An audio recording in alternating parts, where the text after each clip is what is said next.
औषधोपचार करण्याचा बहाणा करून घरात शिरलेल्या अनोळखी भोंदूबाबाने अल्पवयीन मुलीवर अनैसर्गिक अत्याचार केला।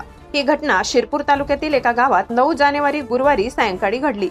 घटनेची माहिती मिळताच गावात एकच खळबळ उडाली। दरम्यान अत्याचार करणारा संशयित बाबा हा घटनास्थळावरून फरार झालाय। त्याच्या मागावर पोलीस आहेत। शिरपूर तालुक्यातील एका गावात एक अनोळखी बाबा हा फिरत होता।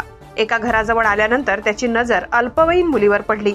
तो तिच्याजवळ गेला आणि तिला बोलण्यात गुंतवून ठेवले। औषधोपचार करण्याचा बहाणा करून त्या बाबाने घरात प्रवेश मिळविला। घरात कोणीही नसल्याची संधी त्याने साधली। घरातील खोलीतील लाईट बंद करून जबरदस्तीने अल्पवयीन मुलीवर अनैसर्गिक अत्याचार त्याने केला। ही घटना गुरुवार सायंकाळी 6 ते 7 वाजेच्या सुमारास घडली। अत्याचार केल्यानंतर बाबाने घटनास्थळावरून पळ काढला। या घटनेमुळे अल्पवयीन मुलगी खूपच घाबरली होती। घरातील सदस्य आल्यानंतर घडलेला हा प्रकार त्यांना समजला। लागलीच या प्रकरणी शिरपूर शहर पोलीस ठाण्यात फरार असलेल्या त्या बाबा विरोधात विविध कलमान्वये गुन्हा दाखल करण्यात आलाय। घटनेचा तपास पोलीस निरीक्षक के पाटील यांच्या नेतृत्वाखाली पोलीस उपनिरीक्षक संदीप दरवडे करीत आहेत। माझा खानदेश न्यूज ब्युरो शिरपूर।